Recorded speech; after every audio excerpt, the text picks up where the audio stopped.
18 مانگ ئێمە داوایەکمان ئاراستەی هەموو فراکسیۆنەکان کرد بەوەی کە فراکسیۆنەکان تا ڕۆژی چوارشەممە کۆبوونەوەی خۆیان بکەن و ئەندامەکانی خۆیان بۆ لیژنەی کاروباری یاسایی دەستنیشان بکەن. دیارە لەبەر مەبنای ئەو داواکاریە فراکسیۆنەکان هەر لە ڕۆژی سێشەممە دوو جار کۆبوونەوەیان ئەنجام داوە. جاری یەکەم بە سەرۆکایەتی بەڕێز سکرتێری پەرلەمان و جاری دووەم بە سەرۆکایەتی بەڕێز جێگری سەرۆکی پەرلەمان. ئەمڕۆژ بە هەمان شێوە کۆبوونەوەیەکی تر لەلایەن فراکسیۆنەکان بە ئامادەبوونی جێگری سەرۆکی پەرلەمان و سکرتێری پەرلەمان ئەنجام درراوە. بێگومان پێش جێبەجێکردن لەبەر ئەوەی جێگری سەرۆکی پەرلەمان خۆی سەرپەرشتی کۆبوونەوەکەی کردووە و وردەکاریەکانی بابەتەکە لای ئەوەن پێمان باشە ڕوونکردنەوەیەک بداتن لەسەر ئەو ئیتیفاقێکە لە نێوان فراکسیۆنەکان کراوە بە پێی پەیڕەوی ناوخۆی پەرلەمانی کوردستان. فەرموو. بەناوی خوای گەورە و میهرەبان بەڕێز سەرۆکی پەرلەمان بەڕێزان ئەندامانی پەرلەمانی کوردستان، هەروەک لە دانیشتنی ڕۆژی 18 دوو لەلایەن بەڕێز سەرۆکی پەرلەمان داوا کاری ئاراستەی سەرجەم فراکسیۆنەکان کرا تا ناوی پاڵێوراوە پەرلەمانتارەکانیان بۆ لیژنەی یاسایی ئاراستەی دەستەی سەرۆکایەتی بکەن. ڕۆژی 19 دوو کاتژمێردا لە هۆڵی مادەی 140 کۆبوونەوەی سەرجەم سەرۆک فراکسیۆنەکان بە سەرپەرشتی بەڕێز سکرتێری پەرلەمان ئەنجام درا و تێدا تاوتوێی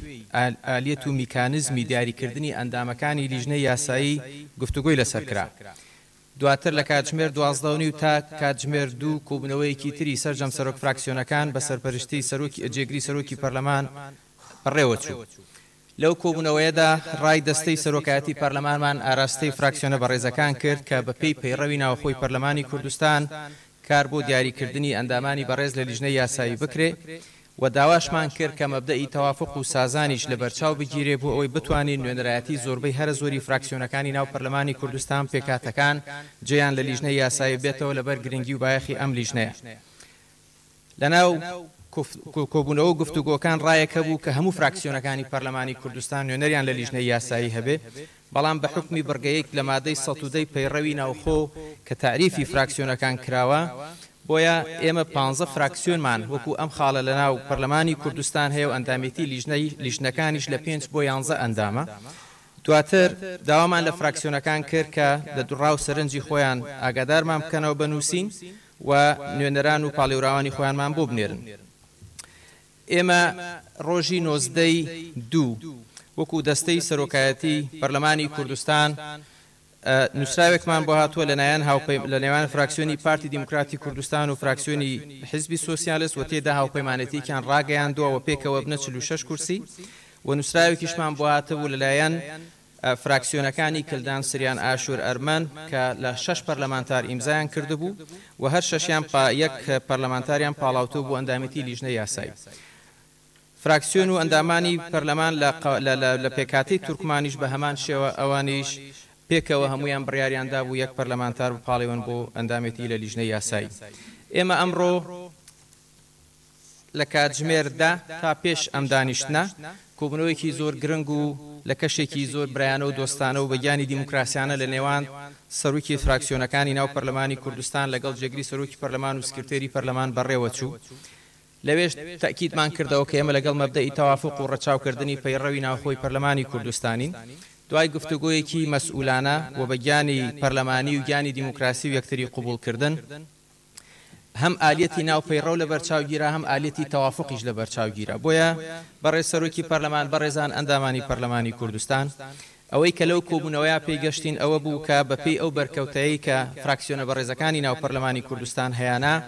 فراکسیۆنی پارتی و سۆشیالیست پێکەوە 5 ئەندامیان لە لیژنەی یاسایی بەرەکەوت، فراکسیۆنی یەکێتی نیشتیمانی کوردستان 2 ئەندامیان بەرەکەوت، فراکسیۆنی گۆڕان ئەندامێکیان بەرەکەوت، فراکسیۆنی نەوەی نوێ ئەندامێکیان بەرەکەوت، فراکسیۆنی کۆمەڵ ئەندامێکیان بەرەکەوت و پێکاتێک کلدان سریان ئاشوریش ئەندامێکیان بەرەکەوت. دواتر لەسەر بنەمای مەبدەئی تەوافق لەلایەن فراکسیۆنی پارتی دیموکراتی کوردستان لە کۆبوونەوەکە ئەوە خرایە ڕووکە ئەوان بۆی تەوافق هەبێ و نوێنەرایەتی پێکاتەکان هەبێ ئەندامێکی خۆیان لەو 5 بەرکەوتەی کە بەریان کەوتبوو درایە فراکسیۆنە تورکمانیەکان و پەرلەمانتارانی تورکمان. بۆیە ئێستا ئەوەی کە لەو کۆبوونەوەی پێیگەشتین ئەوەیە کە ئەندامێتی لە لیژنەی یاسایی 11 ئەندامە فراکسیۆنی یەکێتی نیشتیمانی کوردستان لە چەند ڕۆژی ڕابردوو ئێمە لەسەر هێڵبووین لەگەڵیان بۆی ناوی دوو پاڵێورامان بۆ بنێرن تا ئێستا نیان ناردوو ئومێد دەکەین لە ئایندێکی زۆر نزیک بنێرن بۆیە نەتیجەی کۆبوونەوەکانی دەستەی سەرۆکایەتی پەرلەمانی کوردستان لەگەڵ فراکسیۆنە بەڕێزەکان بەو شێوەیە کە پێکاتەی لیژنەی یاسایی ئێستا بەم جۆرە ڕێککەوتنی لەسەر کراوە فراکسیۆنی پارتی سۆشیالیست پێکەوە 4 کورسی فراکسیۆنی یەکێتی نیشتیمانی کوردستان 2 کورسی فراکسیۆنی گۆڕان 1 ئەندام لە لیژنەی یاسایی فراکسیۆنی نەوەی نوێ 1 ئەندام فراکسیۆنی کۆمەڵ 1 ئەندام فراکسیۆنەکانی کلدان سریان ئاشور ئەرمەن 1 ئەندام فراکسیۆنە تورکمانیەکان 1 ئەندام.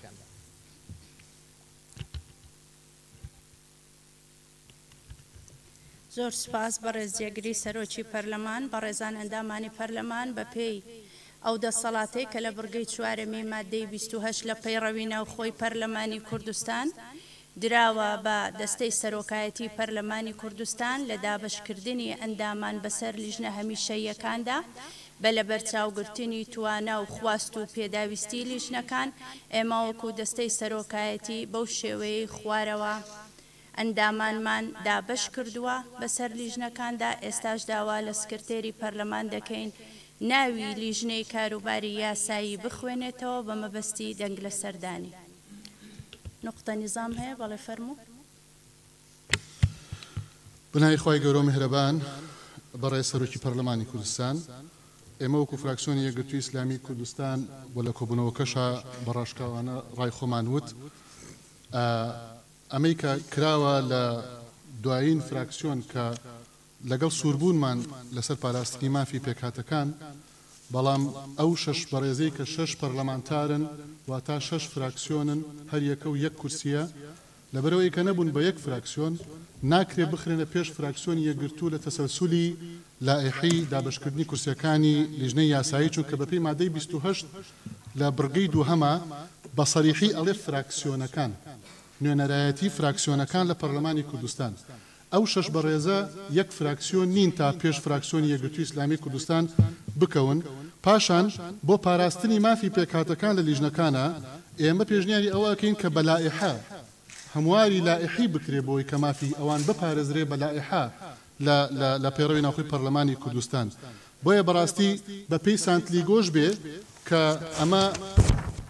وردەکاری کە لە کۆبوونەوەکەیە ئێمە عەرزمان کرد کە سانتلیگۆ کورسیەک ئەدا بە یەکگرتووی ئیسلامی کوردستان لە لیژنەی یاساییە بە حەقی خۆمان بۆیە ئەوەی کە ڕووی داوە ئێستا بەڕاستی ئێمە بە پێشێلکاری پێڕەوی ناوخۆی پەرلەمانی کوردستانی ئەزانین و ئیجحافێکە بە حەقی یەکگرتووی ئیسلامی کوردستان لە لیژنەی یاساییە. زۆر سپاس. بەڕێز دکتۆر شێرکۆ بەڕێستان ئەندامی پەرلەمانی کوردستان بووینە لە خولی ڕابردووش و پەرلەمانتارێکی ناڵجن خۆتان دەزانن پەیڕەوی ناوخۆی پەرلەمانی کوردستان لە مادەی 28 بەڕوونی باسی ئەو بابەتەی کردووە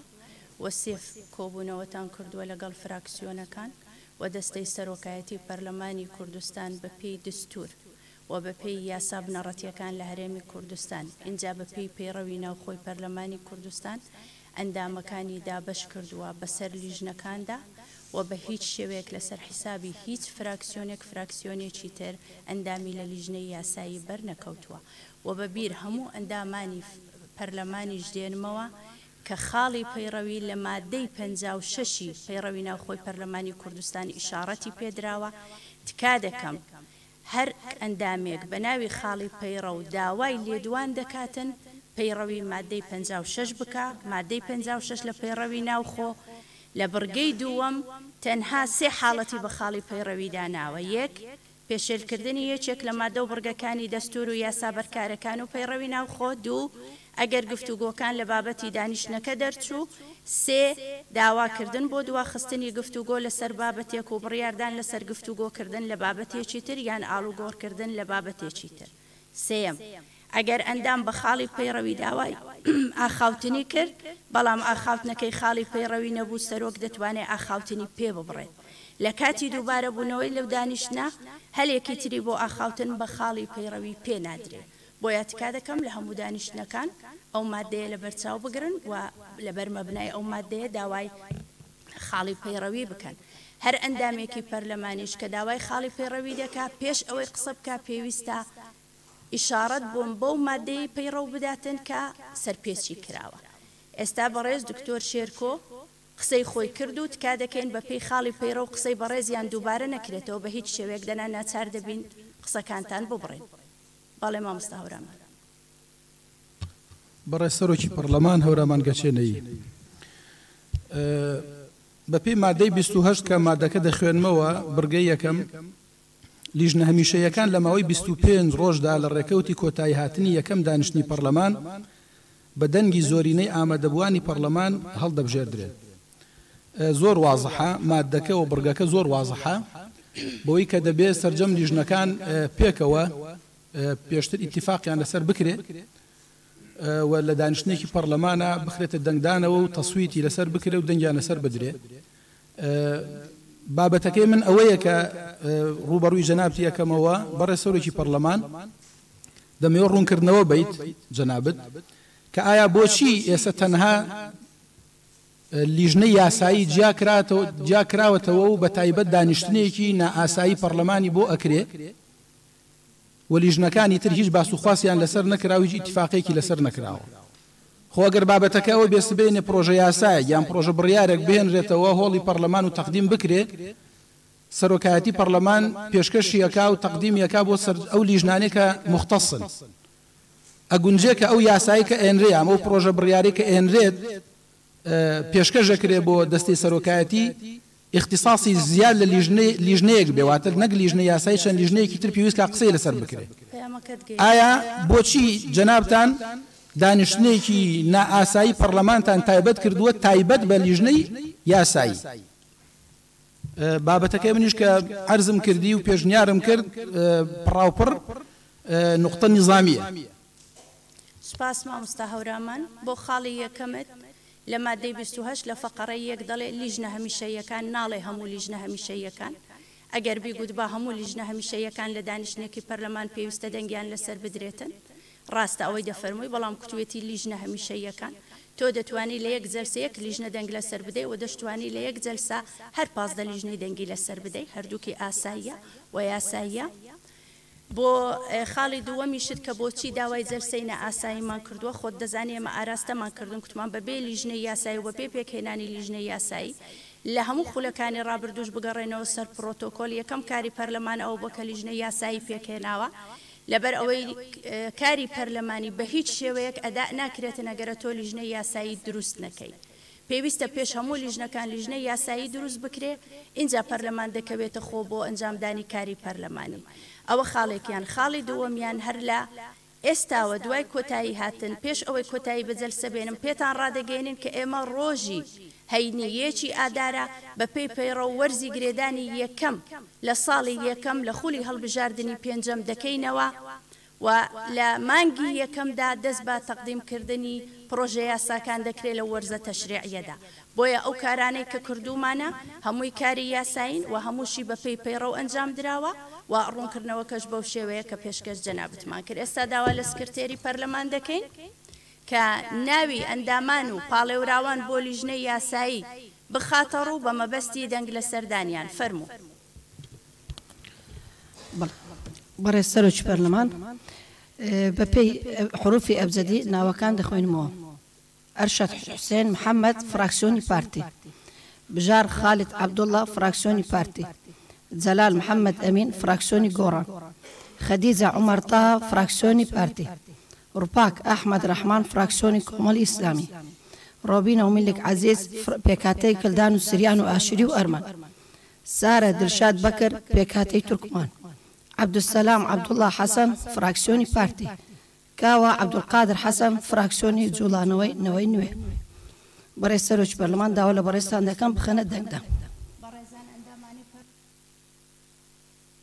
نوێنەری فراکسیۆنەکانە بۆی ببن بە ئەندام لە لیژنەی یاسایی وەکو گوێبیست بوون ئێستاوەی ڕەزامەندە لەسەر ئەو ناوانە با دەستی بەرزکاتەوە.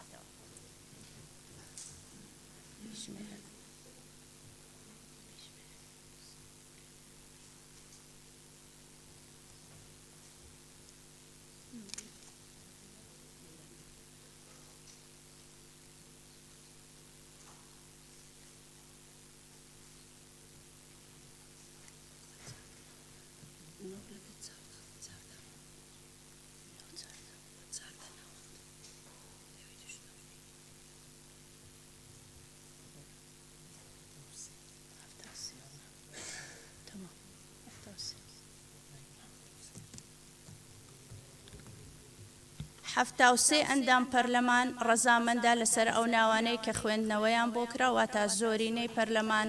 دەنگی بەو ئەندامانەدا ئەوەی ناڕەزامەندە با دەست بەرزکاتەوە 6 کەس ناڕەزامەندە دەن بە دەنگی زۆرینەی ئەندامانی پەرلەمان لیژنەی یاسایی هەڵبژێردرا بەڕێزان ئەندامانی پەرلەمان هەر لێرەوە پێتان ڕادەگەیەنین نقطة نظامي هي بەڵێ کاکومێت بەڵێ سەرۆکی پەرلەمان نقطەی نیزامنی حەز دەکەم تەنها یەک دقیقە ئەگەر مۆڵەتم بدەنێ وەکو پێکهاتەی تورکمان زۆر بە زۆرمان دەزانی کە ئەم لێژنەیە پێویستە ڕنگدانەوەی هەموو پێکهاتە سیاسی و پێکهاتە نەتەوەیەکان بکاتن بۆیە داوامان کردبوو کە ئەندامێکی تورکمان لەم لێژنەیە ئەندام ببیت سپاسی پارتی دیموکراتی کوردستان و حزبی سۆشیالیستی کوردستان دەکەین کە پژیری ئەمەیان کرد کە ئەندامێکمان هەبیتن و سپاسی هەموو فراکسیۆنەکان دەکەین کە ئەو تەفەهومەیان نیشاندا بۆ ئەوەی پێکهاتەکانیش لەم لێژنەیە ئەندام ببن ئەمەش هەنگاویەک و دەستپێکێکی زۆر زۆر گرنگە بۆ کاری هاوبەشی و کاری پەرلەمانتاری لە هەرێمی کوردستان سپاسان دەکەین. بەڕێز سەرۆکی پەرلەمان لە نقطە نظامیە بەڵام تا دوای پرۆسەکە قسە لەسەر بکەین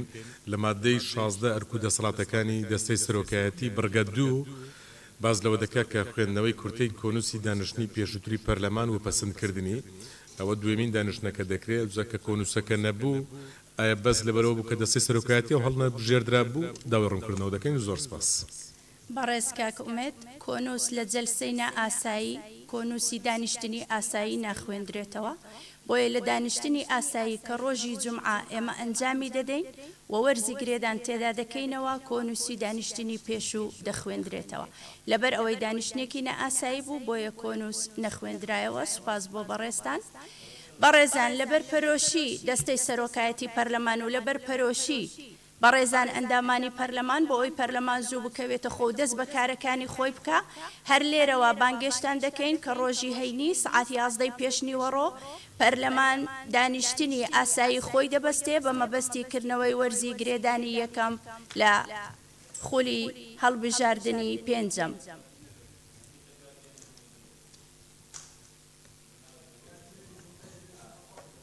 تەنها یەک بڕگەی خاڵمان هەیە بە جومعەش ڕادەگەن یەک بڕگەمان هەیە لە بەرنامەی کار تەنها کردنەوەی خولەکەیە پێڕادەگە ئەوەش ئیتفاقی لەسەر دەکەین ئینشاءالله لە بانگەشتەکە دەکەینە سعاتدا کۆبوونەوەکەمان هەڵگەر زۆر سپاس.